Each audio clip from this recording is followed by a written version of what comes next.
हिमाचल प्रदेश में लोकसभा चुनाव को लेकर देश के लोगों की नजरें लगी हुई हैं। हिमाचल में चुनाव को लेकर लोगों की दिलचस्पी कंगना रनौत के मुकाबले की वजह से है। 7 फरवरी में राज्य में हुए राज्यसभा चुनाव के दौरान सत्तारूढ़ कांग्रेस पार्टी के 6 बागी विधायकों की वजह से सुक्खू सरकार की किरकिरी हुई थी और सरकार के अस्तित्व पर संकट भी आ गया। राज्य में लोकसभा चुनाव में राम मंदिर और बेरोजगारी जैसे भी कई अहम मुद्दे हैं। पहाड़ी राज्य हिमाचल प्रदेश में लोकसभा की 4 सीटें आती हैं, जिसमें कांगड़ा, मंडी, हमीरपुर और शिमला की सीट शामिल है। शिमला की अनुसूचित जाति के लिए रिजर्व है। इन सभी सीटों पर एक ही चरण में वोटिंग कराई जाएगी। यहाँ 7वें और अंतिम चरण के तहत 1 जून को वोटिंग कराई जाएगी।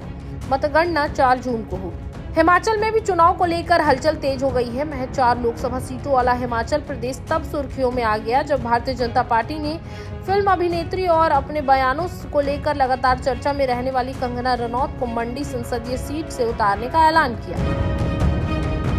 यहाँ तो सब ठीक था, लेकिन कांग्रेस नेता सुप्रिया सुरनेत ने कंगना को लेकर एक विवादित ट्वीट कर दिया, जिसके बाद यहाँ की सियासत गरमा गई।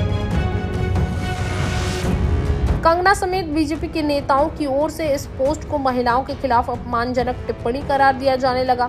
यह मुद्दा अभी हिमाचल के सियासी गलियारों में बना हुआ है। इस बीच कांग्रेस ने मंडी संसदीय सीट पर मजबूत प्रत्याशी उतारकर मुकाबले को रोचक बना दिया है।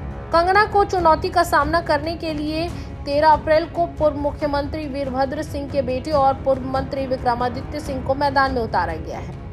उनकी मां प्रतिभा सिंह कांग्रेस के हिमाचल प्रदेश इकाई की अध्यक्ष है। मंडी में यह मुकाबला राज्य के अन्य सीटों पर भी असर डाल सकता है। भारतीय जनता पार्टी के लिए हिमाचल प्रदेश उन राज्यों में है जहां पर उसकी सफलता का दर 100% है।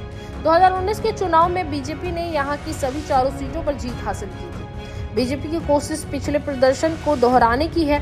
बीजेपी यहां भी राम मंदिर को लेकर बड़ा मुद्दा बना रही है। हालांकि यहां अब भी पार्टी के शीर्ष नेताओं का दौरा शुरू नहीं हुआ है, क्योंकि वोटिंग 1 जून को होगी। बीजेपी अयोध्या में रामलला को लेकर कांग्रेस पर निशाना साध रही है।